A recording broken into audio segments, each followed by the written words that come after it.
You're watching your favorite film, but you're still enjoying them with the same old snacks. When all of a sudden, inspiration hits you during an iconic scene. Have you ever wondered how you can make a snack that puts you inside the world of Jurassic Park? Today, we'll show you how to make amber lollipops that will satisfy your prehistoric sweet tooth.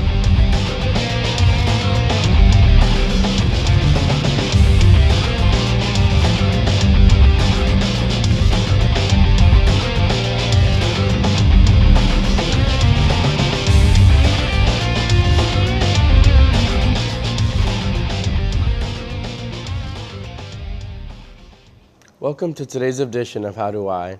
I'm your host, Chris Crisotomo. We'll be learning to make some delicious snacks that are a creative twist on a classic film, Jurassic Park.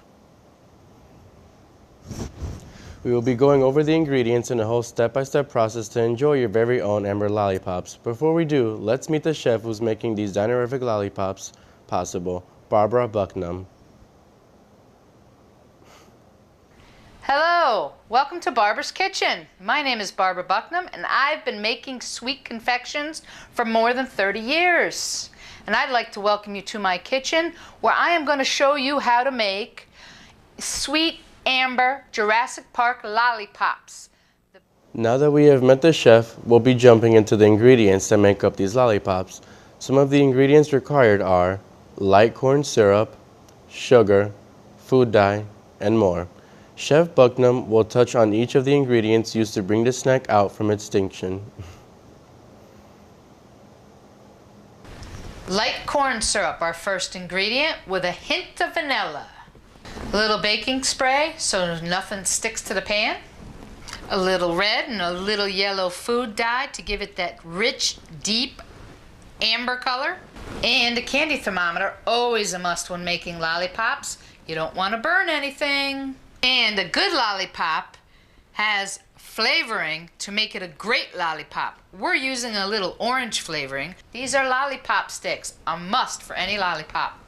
Pure cane sugar. I know I'm sweet, but never sweet enough when it comes to making lollipops. Twizzlers, a must for any lollipop. Black licorice, my favorite. And a measuring cup. You need this. You don't want to mess anything up. You gotta be accurate. Pair of food shears. You're going to need this later on the recipe. And no, it's not for cutting my jokes out because I know they're great.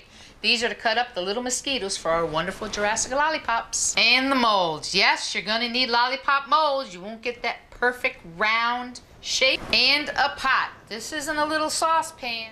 Before we tackle the ordeal that is making the lollipops, we must go over some preliminary preparations to have ready after the cooking phase. Now it's time to make our little mosquitoes. First thing you want to do is get your cutting shears. You want to make sure they're clean in case you were cutting the toenails the night before. Get the black licorice, make a little cut off the end. Then what you want to do is make 3 or 4 little cuts so you can start making your mosquito. Be careful not to cut your hands, because you'd hate to have blood all over the place. Voila, voila. There it is. All right, now before we get to cooking, we want to make sure that our lollipops don't stick to the pan. So what we're going to do is use a little baking pan spray. Make sure you shake it up and then a nice light coating.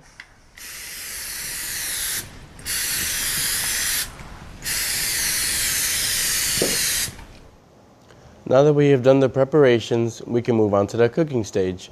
With temperatures reaching 300 degrees rapidly means you must move swiftly to add the ingredients to the pan in time before risking burning your mixture. Now let's watch Chef Bucknam put the ingredients together. Now it's time for cooking the pops. Everything's bigger in Barbara's Kitchen, so I'm going to double the recipe. Yep, that's right. So I'm going to take 1/3 of this nice light corn syrup, and then I decided to double the recipe, so I'm going to do another 1/3. Yep, 2/3. Double the batch. Get my little spatula because I don't want to miss anything. Get that all out. Okay. Then we're going to take a full cup of water.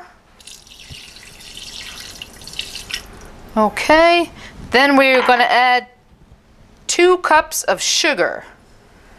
There's 1.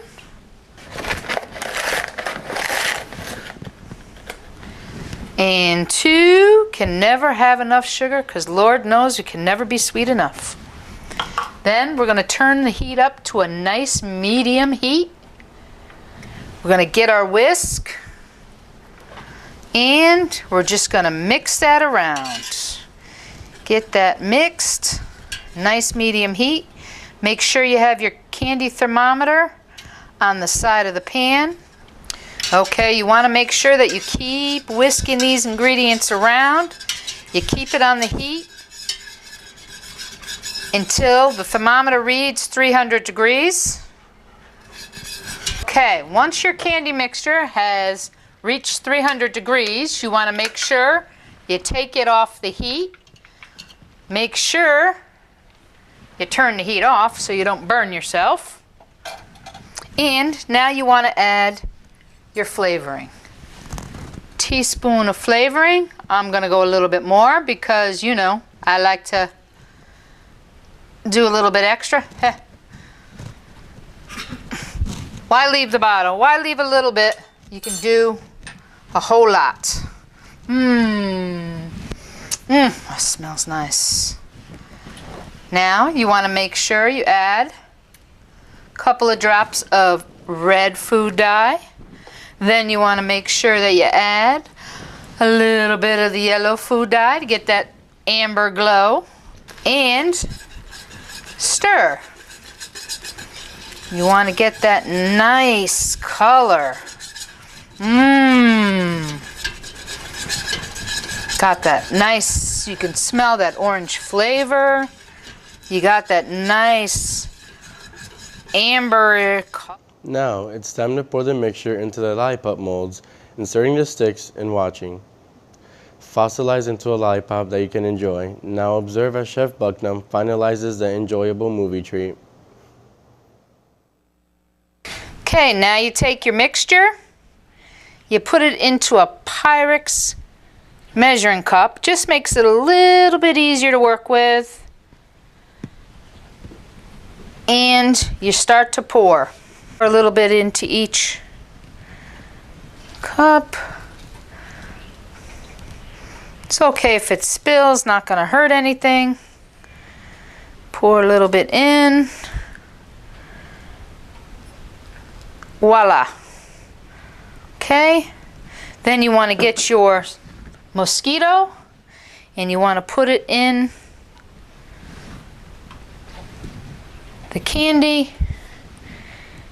Get a little toothpick so you can kind of push it down. Good. These are going to be some awesome lollipops, I'll tell you. Dinosaurs are coming back from extinction to get one of these. Now, after just 40 minutes, we've stuck the sticks in the pops and we're ready to put them together so we could get some licking done. After the 40 minutes is over, we're going to put the lollipops together. Of course, we found out we used the wrong lollipop pan, but we're going to make it work anyway. The other thing we found out, we don't have a pastry brush, but that's okay. You improvise. This is Barbara's Kitchen. Paper towel, get it nice and moist. You just wet the lollipop. Good. Put your back on and let it sit for 10 seconds. Oop, and hope it doesn't fall apart. After you've dabbed it with a little bit of water, 2 halves become 1. Now you just sit back, watch Jurassic Park, take a lick and relax and enjoy the flavor. Peace out. Oh, you're back.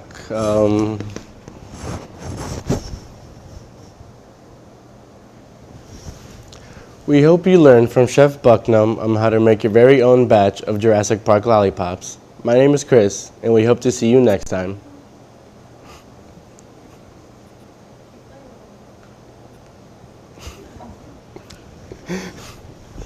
Just have witnessed something more impressive than a genetically cloned dinosaur coming to life. You've learned how to make your very own Jurassic Park lollipop that replaces the boring, overused cinema snack that is popcorn.